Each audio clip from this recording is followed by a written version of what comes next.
अस्सलाम वालेकुम 9 class students. आज हमारी कंप्यूटर की सेकंड क्लास है चैप्टर नंबर 6 की। प्रीवियस क्लास में हमने चैप्टर 6 स्टार्ट किया था और चैप्टर 6 का इंट्रोडक्शन हमने स्टडी किया था। चैप्टर का नेम था वेब डेवलपमेंट।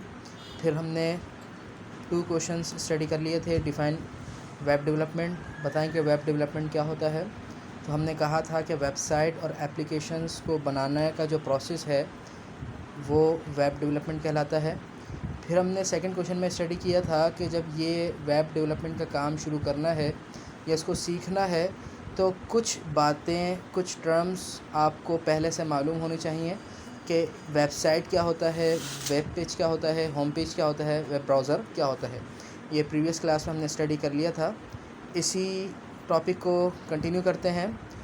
4 हमने टर्म्स स्टडी कर ली थी। आज हम 5th टर्म पर आते हैं। आज हम 5th टर्म पर आते हैं। यहाँ पे मैंने 6 लिख दिया, ठीक है। 5th टर्म पर आते हैं आज हम, और 5th टर्म है आपकी सर्च इंजन।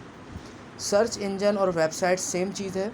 अब गौर से समझें कि वेबसाइट अगर इसलिए बनाई जाए कि वो किसी वेबसाइट्स को या किसी इंफॉर्मेशन को या किसी डेटा को सर्च करने के काम आए, ऐसी वेबसाइट जिसके बनाने का मकसद सर्च करना हो दूसरी चीज़ों को, तो उस वेबसाइट को सर्च इंजन कहते हैं। मिसाल के तौर पे आपके सामने एक वेबसाइट है गूगल। आपको अच्छी तरह मालूम होगा कि गूगल हम क्यों यूज़ करते हैं। कोई भी चीज़ हमें सर्च करनी है, कोई भी चीज़ हमें नेट पर, इंटरनेट पर ढूंढनी है, चाहे वो कोई गेम हो या कोई मूवी हो या कोई नात हो या कोई भी इंफॉर्मेशन हो, हम गूगल पे जाते हैं और वहाँ पे सर्च करते हैं तो उसका रिज़ल्ट आपके सामने आ जाता है। हालांकि गूगल तो एक वेबसाइट है, लेकिन इस वेबसाइट को बनाया क्यों गया है? दीगर वेबसाइट को और दीगर इंफॉर्मेशन को सर्च करने के लिए। तो सर्च इंजन ऐसी वेबसाइट को कहते हैं जो सर्च करने के लिए बनाई गई हो। तो सर्च इंजन आपको इसकी डेफिनेशन और इसकी एक्सप्लेनेशन पेज नंबर 119 पर, 119 पर मिल जाएगी, 119 पर। और यह पैराग्राफ आप कॉपी कर लेंगे। सर्च इंजन की हेडिंग डालेंगे आप और यहाँ से यहाँ पे कॉपी कर लेंगे।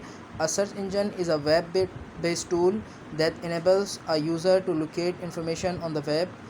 Most popular search engines are Google, Yahoo भी इस काम के लिए आती है काफ़ी हद तक, और बिंग भी इस काम के लिए बनाई गई है। तो ऐसी वेबसाइट जो सर्च करने के लिए डिज़ाइन की गई हो तो उस वेबसाइट को सर्च इंजन कहते हैं। अब हम आते हैं अपनी मैंने इसको 5th कर दिया, इसको 6 कर दिया, तो आप मैनेज कर लिएगा। तो अब हम आते हैं अपनी 6 टर्म पर, और वो है www, और ये इस चैप्टर की सबसे इम्पॉर्टेंट टर्म है। ये टर्म आपको अच्छी तरीके से समझनी है कि www का क्या मतलब है, और इसकी एब्रीविएशन है ये www stand for world wide web. ये आपका MCQ भी आ सकता है कि www stand for world wide web, बल्कि ये आपका मॉडल पेपर में MCQ आया हुआ है, ठीक है। तो अब www पहले तो हम गौर करते हैं कि www हमने कहाँ देखा है। कोई भी वेबसाइट होती है आपकी, ठीक है। जैसे मिसाल के तौर पे आपकी एक वेबसाइट है यूट्यूब। आपने देखा होगा कि हर वेबसाइट के स्टार्ट में youtube.com, हर वेबसाइट के स्टार्ट में आपको www मिलेगा। www.youtube.com, www.google.com, हर वेबसाइट के स्टार्ट में आपको ये www मिलेगा। इसका मतलब क्या है? World wide web. इस बात को गौर से समझ लें कि हमारी पूरी दुनिया में वर्ल्ड वाइड वेब है ना, तो पूरे वर्ल्ड में एक जाल बिछा हुआ है, ठीक है। पूरी दुनिया में एक जाल बिछा हुआ है जिसको हम इंटरनेट भी कहते हैं। यानी इस जाल के थ्रू, इस वेब के थ्रू दुनिया का एक एक हिस्सा इंटरनेट के थ्रू एक दूसरे से कनेक्ट है, ठीक है। अब ये जो जाल है, ये जो पूरा सिस्टम है, ये जो पूरा नेटवर्क है, इस पूरे नेटवर्क को जो दुनिया में जाल बिछा हुआ है, इसको www कहते हैं। अब इसका क्या मतलब है? हर वेबसाइट के शुरू में www लगाने से पहले इसका ये मतलब है कि ये जो YouTube वेबसाइट है, ये इस जाल से, इस www जो है वर्ल्ड वाइड वेब का जो एक नेटवर्क है इससे कनेक्ट है, यानी ये यूट्यूब की वेबसाइट आपको इस नेटवर्क पे ईज़िली मिल जाएगी। ठीक है, यानी तमाम वेबसाइट www से कनेक्ट होती हैं, इस नेटवर्क से इनका ताल्लुक़ होता है, कनेक्शन होता है।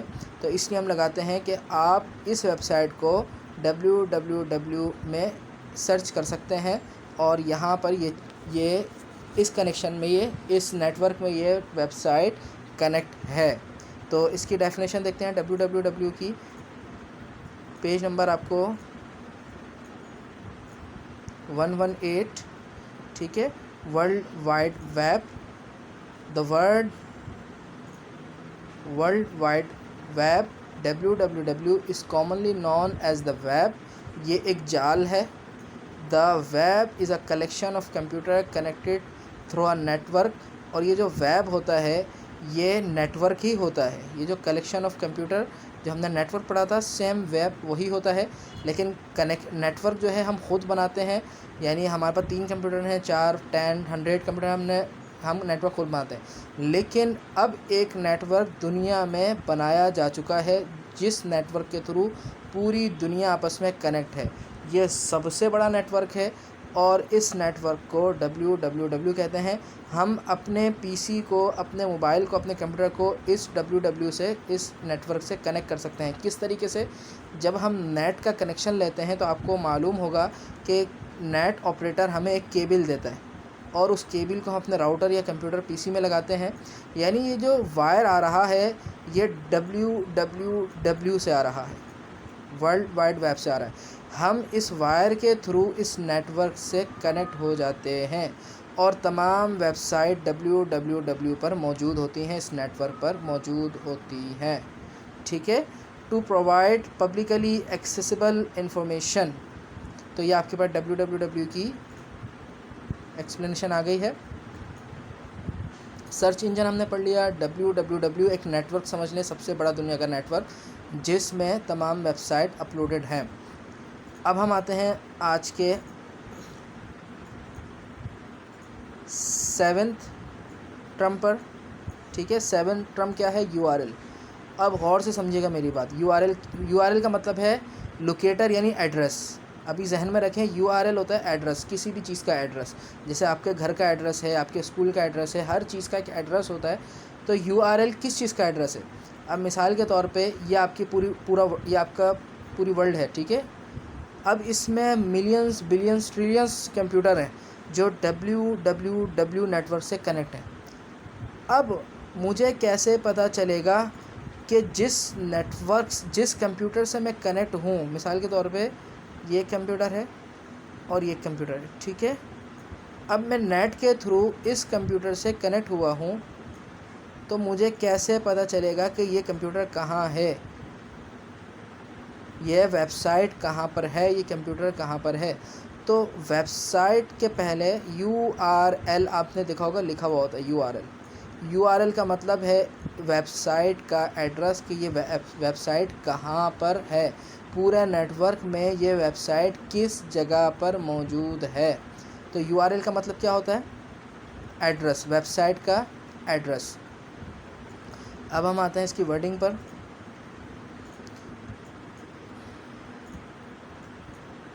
पेज नंबर आपको 119 पर इसकी URL। और URL का मतलब क्या है? Uniform resource locator. ये सिर्फ लोकेट करता है एड्रेस के, ये जो रिसोर्स यूनिफॉर्म है, ये जो डेटा का ज़राए है, ये कहाँ पर मौजूद है। जैसे हम YouTube पर कोई वीडियो ओपन करते हैं तो डायरेक्ट से वो वीडियो ओपन करके दे देता है, तो वीडियो कहीं ना कहीं तो मौजूद है ना, तो वो URL के थ्रू हमें बताता है कि आप यहाँ से कनेक्ट हो गए हो। It is the address of a resource on the internet पर जो चीज़ आप चला रहे हैं, यूज़ कर रहे हैं, उस चीज़ का एड्रेस के वो चीज़ पूरे नेटवर्क में किस जगह पे मौजूद है। ईजी मिसाल के तौर पे ये HTTPS, ये पूरा आपको एक वेबसाइट मिल गई। ठीक है, it includes the following 2 components, the protocol use to access the resource, the location of the server. यानी यहाँ से यहाँ तक जो हमने वेबसाइट का नेम लिखा है ये पूरा URL कहलाएगा कि ये एड्रेस है गूगल में जाने का, गूगल ओपन करने का ये एड्रेस है। ठीक है, तो आप ये URL की डेफिनेशन को आप कॉपी कर लेंगे। उसके बाद हम आते हैं नेक्स्ट टर्म पर। नेक्स्ट टर्म है हमारी वेब होस्टिंग। अब ये आपको बहुत अच्छी तरीके से समझनी है कि मिसाल के तौर पर आपका पूरा एक नेटवर्क है। ठीक है, मिसाल के तौर पे आपका पूरा एक नेटवर्क है।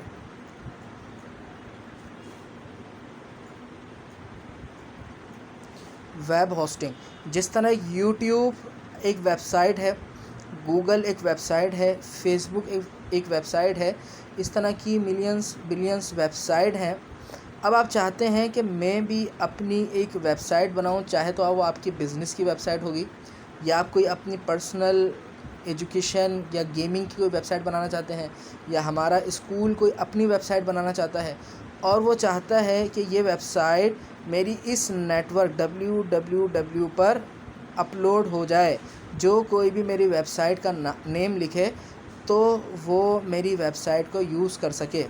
तो अपनी वेबसाइट को www में अपलोड करने के लिए, वहाँ पर कनेक्ट करने के लिए हमें वेब होस्टिंग की ज़रूरत पड़ती है। यानी ये जो प्रोसेस है अपनी वेबसाइट को www नेटवर्क पे अपलोड करना, इस पूरे प्रोसेस को वेब होस्टिंग कहते हैं।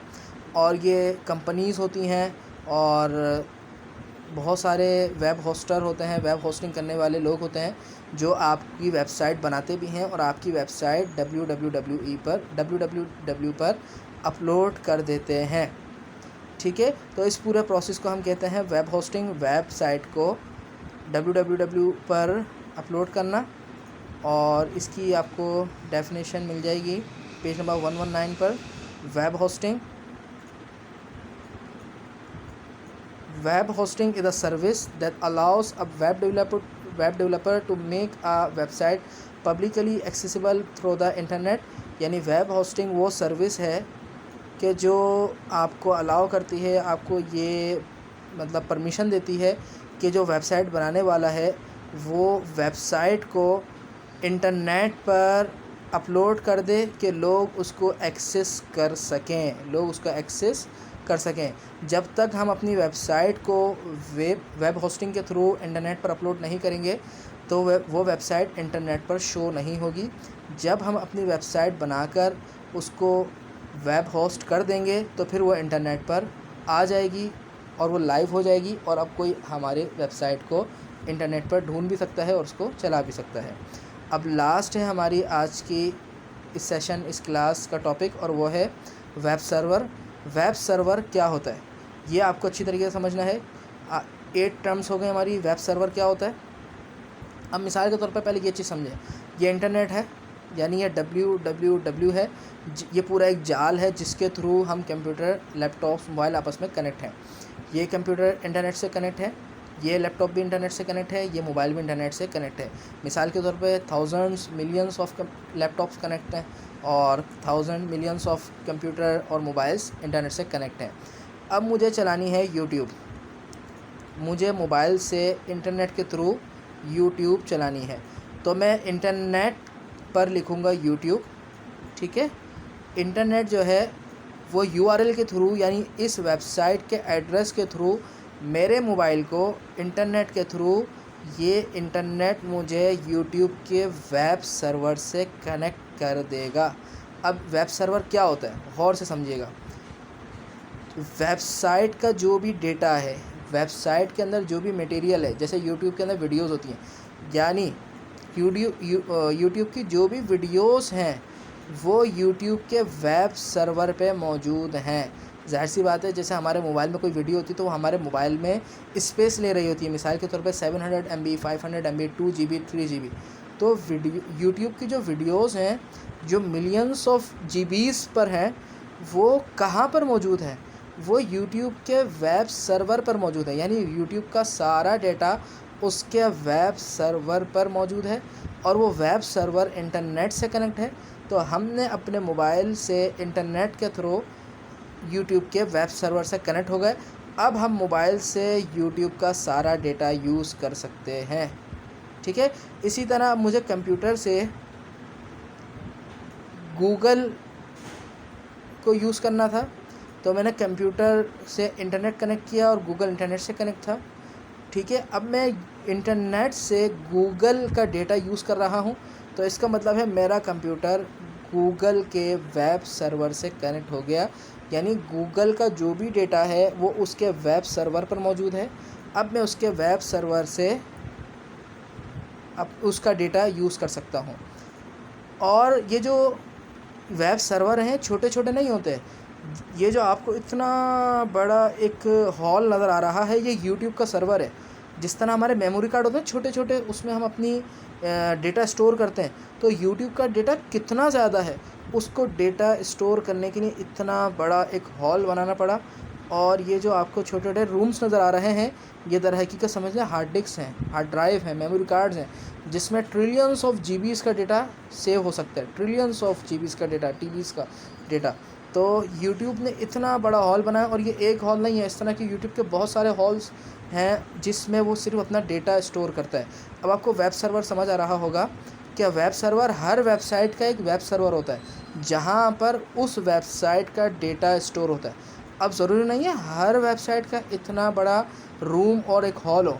अगर मेरी एक छोटी वेबसाइट है जिसमें बहुत कम मखसूस डेटा है, तो वो मेरे कंप्यूटर में भी सेव हो सकता है, और मैं अपनी वेबसाइट को अपने कंप्यूटर को अपनी वेबसाइट का वेब सर्वर बना सकता हूँ। यानी मैं अपने कंप्यूटर को अपनी वेबसाइट का वेब सर्वर बना सकता हूँ, क्योंकि मेरी वेबसाइट बहुत छोटी है, लेकिन क्योंकि यूट्यूब बहुत बड़ी वेबसाइट है, उसको अपना डेटा स्टोर करने के लिए एक बहुत बड़ी यानी स्पेस की ज़रूरत थी, हार्ड डिस्क और मेमोरी कार्ड की, तो उसने इतना बड़ा हॉल लिया और ये सर्वर रूम बनाए, इसलिए इसको वेब सर्वर कहते हैं। ये सर्वर रूम बनाए और इसमें यूट्यूब का डेटा स्टोर है।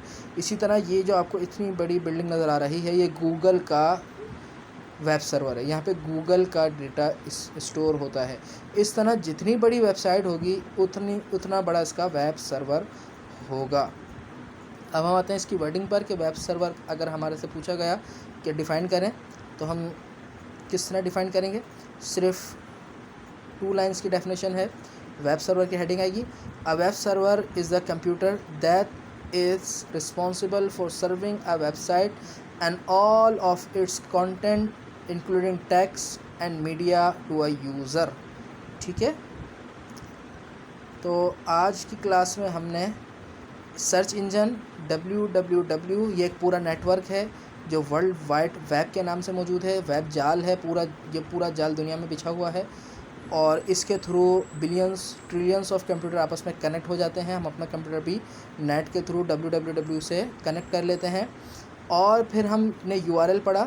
URL हर वेबसाइट का एड्रेस, कि वो वेबसाइट कहाँ पर मौजूद है, वो एड्रेस हमें लिखना होता है, जब भी हम उस वेबसाइट तक रीच कर सकते हैं। फिर हमने पढ़ा कि वेब होस्टिंग क्या है, कि अगर हमें अपनी वेबसाइट www पर अपलोड करनी है तो हमें वेब होस्टिंग आनी चाहिए। इस प्रोसेस को, अपनी वेबसाइट को इस नेटवर्क से कनेक्ट करने के लिए और ऑनलाइन करने के लिए, लाइव करने के लिए हमें वेब होस्टिंग के प्रोसेस की ज़रूरत होती है। और फिर हमने पढ़ा वेब सर्वर, के हर वेबसाइट का एक सर्वर रूम होता है, एक सर्वर होता है जहाँ पर उस वेबसाइट का डेटा स्टोर होता है। तो आज की क्लास काफ़ी लेंथी भी हो गई है, लेकिन बहुत इंपॉर्टेंट चीज़ें थी। इसको सिर्फ पेपर क्लियर करने के लिए ना पढ़ें, बल्कि बहुत इम्पॉर्टेंट ये टर्म्स हैं जो आपको नेट में जो प्रोसेस होता है, इस बहुत आपको हेल्प करेगा समझने के लिए। इंशाल्लाह नेक्स्ट क्लास में इसके फर्दर आगे क्वेश्चंस हम स्टडी करेंगे। यहाँ तक अगर कोई बात समझ नहीं आए तो मुझसे व्हाट्सएप पे कांटेक्ट करें। अस्सलामु अलैकुम वरहमतुल्लाहि वबरकातुहू।